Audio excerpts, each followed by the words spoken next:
గౌరవ ముఖ్యమంత్రి గారు. స్పీకర్ సార్, ఒక మంచి ఉద్దేశంతో తెలంగాణ ప్రజల తరఫున ఈ సభ ఏకాభిప్రాయంతో మన హక్కులను సాధించుకోవడానికి, మన అనుమతులు తీసుకొచ్చుకోవడానికి, మన నిధులు రాబట్టుకోవడానికి, ఒక మంచి సాంప్రదాయం నెలకొల్పడానికి చర్చ ప్రారంభించినాం. ప్రతిపక్షాలకు అవసరమైన మేరకు సమయం ఇవ్వాలి అని తమరిని అనుమతి అడిగినాం. తమరు కూడా పెద్ద మనసుతో ఈ చర్చకు అనుమతి ఇచ్చారు. అయితే ఈ చర్చను దుర్వినియోగం చేసి సత్యదూరమైన అంశాలను ఇక్కడ ప్రస్తావించి చేసిన పాపాలను అన్నిటిని కూడా కప్పిపుచ్చుకోవడానికి 100 ఎలుకలు తిన్న పిల్లి తీర్థయాత్రలు పోయి అన్నీ మాఫైనాయని వెనకటికి చెప్పినట్టుగా వారి ప్రసంగాన్ని చూస్తే అర్థమవుతుంది అధ్యక్ష. వారేదో వీరోచితంగా పోరాటాలు చేసినట్టు, ఆ పోరాటాలతో ఢిల్లీ దద్దరిల్లినట్టు, తద్వారా ఈ తెలంగాణ రాష్ట్రం ఎక్కడికో ఆకాశంలోకి అభివృద్ధిని తీసుకెళ్ళినట్టుగా ప్రజల్ని తప్పుదోవ పట్టించే ప్రయత్నం చేస్తున్నారు. ఈ సభలో రికార్డ్స్ని సవరించాల్సిన బాధ్యత సభానాయకుడిగా నా మీద ఉన్నది అధ్యక్ష. వారు చెప్పిన సత్యదూరమైన వార్తలతో పాటు కొన్ని సత్యాలను ఈ సభలో ప్రస్తావించాల్సిన బాధ్యత నా మీద ఉన్నది అధ్యక్ష. 2014 నుంచి 2021 వరకు ఎన్డీఏ ప్రభుత్వానికి, మోడీ గారి ప్రభుత్వానికి రాజ్యసభలో మెజారిటీ లేదు అధ్యక్ష. ప్రతిసారి వారు ఏ బిల్లు తీసుకొచ్చినా, ఏ అంశాలు ప్రస్తావనకు తీసుకొచ్చినా రాజ్యసభలో ఆమోదం పొందాలి అని అంటే ఇటు లోక్సభలో కానీ అటు రాజ్యసభలో కానీ ఆనాటి ప్రభుత్వము, వారు ఆరాధ్య దైవం అని చెప్పుకునే కల్వకుంట్ల చంద్రశేఖరరావు గారు పదే పదే మోడీ గారి ప్రభుత్వానికి ఏ విధంగా ఊడిగం చేసిండ్రో కొన్ని అంశాలను ప్రస్తావించదలుచుకున్న అధ్యక్ష. జిఎస్టీ బిల్లు తీసుకొచ్చినప్పుడు ఏప్రిల్ 5 అధ్యక్ష, ఏప్రిల్ 5 నాడు జిఎస్టీ బిల్లును లోక్సభ ఆమోదించిన ఎంబడే భారతదేశంలో ఎన్నో బీజేపీ ప్రభుత్వాలు ఉన్నా ఆ బీజేపీ ప్రభుత్వాల ముఖ్యమంత్రుల కంటే ముందు ఏప్రిల్ 9 తారీఖు నాడు అత్యవసరంగా శాసనసభ సమావేశాన్ని ఏర్పాటు చేసి ఇంత అద్భుతమైన జిఎస్టీ బిల్లును నరేంద్ర మోడీ గారు తీసుకొచ్చిండ్రు. నరేంద్ర మోడీ గారు తెచ్చిన జిఎస్టీకి మేము సంపూర్ణంగా మద్దతు పలుకుతున్నాం. ఇదే కాకుండా వారు ఆ రోజు ఏం చెప్పిండ్రు, ఈ బిల్లుల మీద మోడీ గారిని ప్రశ్నించడానికి కాంగ్రెస్ పార్టీ ప్రయత్నం చేస్తే ఆ రోజు ఏమన్నారు ఇక్కడ కూర్చున్న కల్వకుంట్ల చంద్రశేఖరరావు గారు, ప్రధానమంత్రిని మీరు నిలదీసినట్టు ఈ సభలో మాట్లాడతారా, మీరు మాట్లాడడానికే వీల్లేదని చెప్పి కాంగ్రెస్ సభ్యులను దబాయించి జిఎస్టీ బిల్లుకు 100% అక్కడ రాజ్యసభలో లోక్సభలో మద్దతు పలకడమే కాకుండా ప్రత్యేక శాసనసభ సమావేశాలు ఏర్పాటు చేసి సంపూర్ణంగా నరేంద్ర మోడీ గారికి మద్దతు పలికినరు. Point number 1.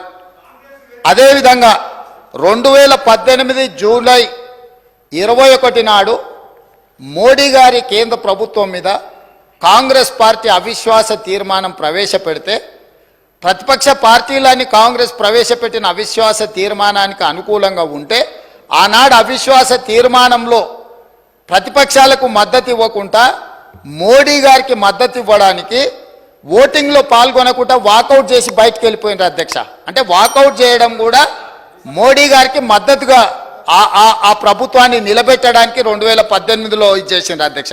అదేవిధంగా రైట్ టు ఇన్ఫర్మేషన్ యాక్ట్, అసలు ఈ దేశంలోనే సమూలమైన మార్పులు, పారదర్శకమైన పరిపాలన అందించడానికి ఆనాడు యూపీఏ ప్రభుత్వం మన్మోహన్ సింగ్ గారు ప్రవేశపెట్టిన ఆర్టీఐ యాక్టును తూట్లు పొడచడానికి 2019 జూలైలో ప్రవేశపెట్టిన సవరణ బిల్లుకు కంప్లీట్గా రాజ్యసభలో మెజారిటీ లేకపోతే 240 రాజ్యసభ ఎంపీలు ఉంటే 113 మంది మాత్రమే బీజేపీకి ఉంటే ఆ రోజు ఆ బిల్లును ఆమోదించుకోవడానికి టీఆర్ఎస్ రాజ్యసభ సభ్యులు జోగినిపల్లి సంతోష్ కుమార్ గారు ప్రత్యేక విమానం వేసుకొని రాజ్యసభలో పాల్గొని ఆర్టీఐ సవరణ చట్టానికి ఓటేసిన మాట వాస్తవం కాదా? అంటే టిఆర్ఎస్ రాజ్యసభ సభ్యుడు ప్రత్యేక విమానంలో వెళ్ళి అక్కడ నరేంద్ర మోడీ గారికి మద్దతు పలికింది. ఆ పార్టీ అధ్యక్షుడు ఆనాటి ముఖ్యమంత్రి చంద్రశేఖరరావు గారు అనుమతి లేకుండా చేయగలడా సాహసం అధ్యక్ష? ఇది అప్పుడే వీరు మర్చిపోయినరా? అదేవిధంగా నోట్ల రద్దు ఈ దేశంలో ఉండే చిరు వ్యాపారుల యొక్క జీవితాలతో చెలగాటమాడింది. నోట్ల రద్దు చేసినప్పుడు కాంగ్రెస్ పార్టీ సంపూర్ణంగా తప్పుపడితే 2016 డిసెంబర్ 16 నాడు నోట్ల రద్దును స్వాగతిస్తున్నట్టు ఇదే అసెంబ్లీలో చంద్రశేఖరరావు గారి తీర్మానాన్ని ప్రవేశపెట్టి ఇది అద్భుతం, ఈ నోట్ల రద్దుతోటి దేశంలో సమూలమైన మార్పులు తీసుకొస్తాయి. ఆ రోజు వారు ఏమన్నారు? ఇంకా ఈ నోట్ల రద్దుతోటి పూర్తిగా మార్పులు జరుగుతాయి. ఎప్పటి నుంచో నేను ఇట్లాంటి గొప్ప గొప్ప మార్పులు తీసుకురావాలనుకుంటున్నా. దీని ద్వారా ఈ మొత్తం వ్యాపారాలు అన్నీ బాగుపడతాయని చెప్పారు. కానీ చివరికి ఆ నోట్ల రద్దుతో ఏమైంది అధ్యక్ష? జీడిపి ఇప్పటి దగ్గర వారు గొప్పలు చెప్పారు కదా జీడిపి గురించి. ఈ నోట్ల రద్దుతోనే 2% జీడిపి తగ్గిపోయింది అధ్యక్ష ఈ దేశంలో. దాంతో దాదాపుగా 3 నుంచి 3.5 లక్షల కోట్ల రూపాయల నష్టం జరిగిందని చెప్పి నిపుణులు నివేదికలు ఇచ్చిండ్రు అధ్యక్ష. ఆ నోట్ల రద్దుకు మద్దతు పలికిందే వీళ్ళు అధ్యక్ష. ఇదే సభలో తీర్మానం చేసి గొప్ప నిర్ణయం అని పొగడ్తలతో ముంచెత్తిండ్రు అధ్యక్ష. ఇదే కాదు, 2017లో రాష్ట్రపతి ఎన్నికలు జరిగినాయి అధ్యక్ష. ఆనాటి బీజేపీ అభ్యర్థి రామ్నాథ్ కోవింద్కు వీళ్ళందరూ లైన్లో నించొని ఓట్లేసిండ్రు అధ్యక్ష. అదేవిధంగా ఉపరాష్ట్రపతి ఎన్నికలలో వెంకయ్య నాయుడు గారికి అండగా నిలబడి ఓట్లేసి బీజేపీకి లైన్లో నించొని ఓట్లేసింది వీళ్ళే అధ్యక్ష. అంటే ఎన్నికల్లో కూడా బీజేపీకి అనుకూలంగా ఓట్లేసి ఈరోజు ఆనాటి నుంచి ఈనాటి వరకు మేము పోరాటాలు చేస్తున్నాం అని చెప్పి సభ ద్వారా ప్రజల్ని తప్పుదోవ పట్టించే ప్రయత్నం చేస్తున్నారు అధ్యక్ష. అదేవిధంగా ఆర్టికల్ 370 రద్దు చేసిన రోజు ఆర్టికల్ 370లో కంప్లీట్గా కేంద్ర ప్రభుత్వానికి నేను సాక్షి సభలో 370 రద్దులో వీళ్ళు పోయి నరేంద్ర మోడీ గారికి మద్దతు పలికిండ్రు అధ్యక్ష. ఇదే కాదు అధ్యక్ష, ట్రిపుల్ తలాక్ విషయంలో కూడా 2019 జూలై 30 నాడు ట్రిపుల్ తలాక్ రాజ్యసభలో చర్చలో ఓటింగ్లో పాల్గొనకుండా బయట కూర్చొని ట్రిపుల్ తలాక్ వీళ్ళు సంపూర్ణంగా మద్దతు పలికి పాస్ చేయించిండ్రు అధ్యక్ష. అదేవిధంగా అధ్యక్ష అంతర్రాష్ట్ర నదీ జలాల వివాదాల సవరణ బిల్లు అధ్యక్ష 2019 ఆగస్టు పార్లమెంట్ సమావేశాల్లో ప్రవేశపెట్టిన అంతర్రాష్ట్ర నదీ జలాల వివాదాల సవరణ బిల్లు డ్యామ్ సేఫ్టీ బిల్లు కూడా టీఆర్ఎస్ స్పష్టంగా మద్దతు పలికింది అధ్యక్ష మోడీకి. అదేవిధంగా రాజ్యసభ డిప్యూటీ చైర్మన్ ఎన్నికకు సంబంధించి 2018 ఆగస్టులో రాజ్యసభ డిప్యూటీ చైర్మన్ ఎన్నికల్లో బీజేపీ ఎన్డీఏ అభ్యర్థి అయిన జేడీయూ అభ్యర్థి హరివంశ్ నారాయణ సింగ్కు టీఆర్ఎస్ స్పష్టంగా మద్దతు పలికింది అధ్యక్ష.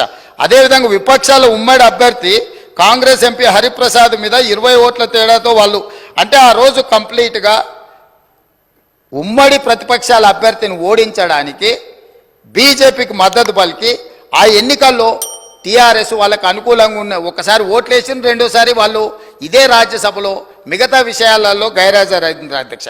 అదేవిధంగా సాగు చట్టాలు ఇప్పుడు వారి చట్టాల గురించి ఇక్కడ తీర్మానం అంటుండే అధ్యక్ష. పార్లమెంట్ ప్రొసీడింగ్స్ తీద్దాం అధ్యక్ష. 2020 డిసెంబర్ 27 నాడు ప్రగతి భవన్లో నిర్వహించిన ఉన్నత స్థాయి సమీక్షా సమావేశంలో కేంద్రం తీసుకొచ్చిన సాగు చట్టాలను కేసీఆర్ గారు స్వాగతించిండ్రు. మీరు కావాలంటే ఆనాటి పేపర్లను అన్నిటినీ తిరిగేయండి. పంటలు కొనుగోలు చేసేందుకు ఆ రోజు వారు మాట్లాడింది ఏంది అధ్యక్ష? పంటలు కొనుగోలు చేసేందుకు ప్రభుత్వం వ్యాపార సంస్థ కాదు, రైసు మిల్లరో దాల్ మిల్లరో అసలే కాదు, కొనుగోలు అమ్మకాల బాధ్యత ప్రభుత్వ బాధ్యత కాదు. మద్దతు ధరతో కొనుగోలు జరపడం ద్వారా రాష్ట్ర ప్రభుత్వానికి 7,500 కోట్ల రూపాయల నష్టం వచ్చింది. కేంద్ర ప్రభుత్వం తెచ్చిన కొత్త వ్యవసాయ చట్టాలు ఇదే చెబుతున్నాయి. ఈ విధానం ఉత్తమమని చంద్రశేఖరరావు గారు రైతు వ్యతిరేక నల్ల చట్టాలకు మద్దతుగా మాట్లాడిండు. ఆనాటి పేపర్లు తీసి మీరు తిరిగేయండి, వారు ఏ విధంగా మద్దతు పలికినరో మనకు తెలుస్తుంది అధ్యక్ష. ఇవన్నీ కాదు అధ్యక్ష, చివరిగా 2 విషయాలు నేను ప్రస్తావించదలుచుకున్నా అధ్యక్ష. 2016 ఆగస్టు 7 మిషన్ భగీరథ ప్రారంభోత్సవం కోసం మెదక్ జిల్లా కోమటిబండకు ప్రధానమంత్రి గారు వచ్చారు. అక్కడ ఏం మాట్లాడిండు అధ్యక్ష మన రాష్ట్ర ముఖ్యమంత్రి గారు, ఆనాటి ముఖ్యమంత్రి? మీరు ఒక్కసారి రికార్డులు తిరిగేయండి. నేను తెలుగులో సింపుల్గా చెప్పదలుచుకున్నా అధ్యక్ష. సభా సమయం అత్యంత కీలకమైన అంశాల మీద చర్చించాల్సిన అవసరం ఉంది కాబట్టి ఇప్పుడు నేను బాధ్యత గల తెలంగాణ ముఖ్యమంత్రిని, మాకు కేంద్రం నుంచి 50,000 కోట్లు కావాలి, 1,00,000 కోట్లు కావాలని కోరబోము.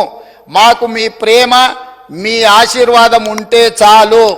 హమ్కు కుచ్ భీ నహీ చాహియే, ఆప్కా ప్యార్ చాహియే అని ఆయన ప్రేమలో మునిగి తేలి తెలంగాణ నిండా ముంచి తెలంగాణకు 50,000 కోట్లు, 1,00,000 కోట్లు వద్దే వద్దు అని స్పష్టంగా వేదిక మీద కోట్లాది ప్రజల ముందు మాట్లాడి నరేంద్ర మోడీ గారికి, ప్రధానమంత్రికి మా తెలంగాణకు నిధులే వద్దు, నువ్వు నన్ను ప్రేమిస్తే చాలు, నీ ప్రేమలో మేము అమరులం అయిపోతాము, తెలంగాణ ప్రజల్ని ముంచేస్తామని మాట్లాడిన చంద్రశేఖరరావు గారి పార్టీ ఈరోజు చంద్రశేఖరరావు గారు సభలోకి రాక తెలంగాణ ప్రజల యొక్క హక్కులను కాలరాసి తెలంగాణ ప్రజల ఆత్మగౌరవాన్ని మోడీ గారికి తాకట్టు పెట్టి ఈరోజు వాళ్ళు వచ్చి కాంగ్రెస్ పార్టీ అన్యాయం చేసిందని, కాంగ్రెస్ పార్టీ కొట్లాడతలేదని ఇవాళ ఉదయం 11 గంటల నుంచి పార్లమెంటు మెట్ల మీద తెలంగాణకు ఇవ్వని నిధుల మీద, రాని అనుమతుల మీద రాహుల్ గాంధీ, సోనియా గాంధీ గారు, మల్లికార్జున్ ఖర్గే గారు మా ఎంపీలతో నాడు దీక్ష చేస్తుండు.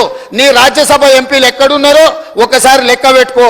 విలీనం కోసం ఇల్లు తిరిగి చీకట్ల అందరినీ కలిసి వచ్చి కౌగిలించుకునే ప్రయత్నం చేసి అన్ని వ్యవహారాలు చేసి వచ్చి ఇప్పుడు సభల అసలు విషయం పక్కదారిన పెట్టి రాజకీయ వివాదాస్పద అంశాల మీద చర్చకు చేసి అదానీలతో, అంబానీలతో చీకట్ల కుంభుక్కయ్యే అలవాటు మాకు లేదు.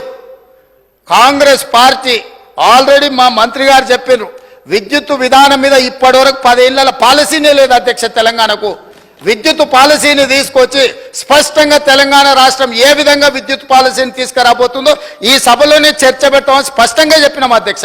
ఒక సంస్థను ప్రైవేటైజ్ చేయాలంటే దానికి నోటిఫికేషన్ ఇవ్వకుండా, పబ్లిక్లో చర్చ చేయకుండా, ప్రభుత్వం అధికారికంగా నిర్ణయాలు తీసుకోకుండా జరుగుద్దా అధ్యక్ష?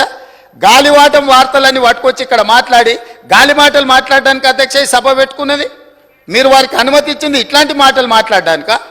కాబట్టి ఒకరోజు మీరు, మేము, ఎవరము ఏ అంశాల మీద 18 సార్లు మేము తిరిగి ఇవాళ మేము మిగులు రాష్ట్రంగా 14,000 కోట్ల రూపాయల మిగులు రాష్ట్రాన్ని మీకు అప్పచెప్పినాం.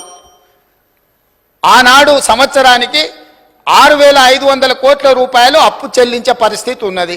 సరిగ్గా 10 సంవత్సరాలు తిరిగే వరకు 7 లక్షల కోట్ల రూపాయలు అప్పులు చేసి ప్రతి నెల 6,500 కోట్ల రూపాయలు, దాదాపుగా 70,000 కోట్ల రూపాయలు మీరు చేసిన అప్పులకు మిత్తిలు కట్టి ఈరోజు నడుము వంగిపోయే పరిస్థితుల్లో రాష్ట్రం ఉంటే ఆ నిజాలు చెప్పొద్దంట. లోపల క్యాన్సర్ ఉండాలి, ఎయిడ్స్ ఉండాలి, కానీ నేను మంచిగా ఉన్నా, ఎర్రగా బుర్రగా ఉన్నా, నాకు పిల్లని అండి పెళ్లి చేసుకుంటా అని అబద్ధాలు చెప్పి ముంచాలని చెప్పి వారు సూచన చేస్తున్నారు అధ్యక్ష. రాష్ట్రం దివాలా తీసింది. దివాలా తీయడానికి వాళ్ళ అసమర్థవంతమైన 10 సంవత్సరాల పరిపాలన, విద్యుత్ శాఖ దివాలా తీసింది. 88,000 కోట్ల రూపాయల అప్పులే కాకుండా సింగరేణికి బకాయిలు వాళ్ళు అట్లనే పెట్టిండ్రు. ప్రైవేట్ కంపెనీలల్లా ఎక్కడ తెచ్చిన అప్పులు అక్కడనే ఉన్నాయి. ఇరిగేషన్లో కాళేశ్వరం కట్టిన అన్నారు, మేడిగడ్డ కుప్పగూలిపోయింది. ఇవాళ ఆ బ్యాంకులకు తెచ్చిన అప్పులు అట్లనే ఉన్నాయి. కాంట్రాక్టర్లకు పెండింగ్ పెట్టిపోయిన 1,000 కోట్ల రూపాయలు అక్కడనే ఉన్నాయి అధ్యక్ష. ఇట్లా ప్రతి శాఖలో ఎన్ని, అసలు ఎఫ్సిఐలో 2014-15లో మేము సరఫరా చేసినామన్నారు, ఇప్పటి వరకు వసూలు చేయలే. మా ఉత్తమ్ కుమార్ రెడ్డి గారు కష్టపడి మీరు చేసిన తప్పులను సవరించి ఆ నిధులు రాబట్టడానికి ప్రయత్నం చేస్తుండ్రు. వీళ్ళు ప్రతిసారి వచ్చినప్పుడల్లా జీడిపి గురించి, వీటి గురించి మిగతా అన్ని మాట్లాడుతుండే అధ్యక్ష.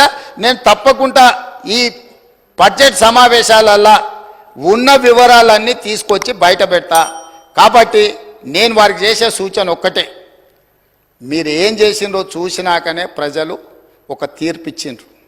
ఆ తీర్పు ద్వారైనా మీకు జ్ఞానోదయం కలుగుద్దని ప్రజలు భావించరు. ఇంకా అదే అహంకారము, అదే అహంభావము, అవే చులకన మాటలు, ఎదురుగుండే వాళ్ళని కించపరిచే విధంగా మాట్లాడడం, ఈ వ్యవహారం మానుకోండి. అసెంబ్లీ ఎన్నికలలో 39 సీట్లలో మీకు మెజారిటీ ఇచ్చిండ్రు.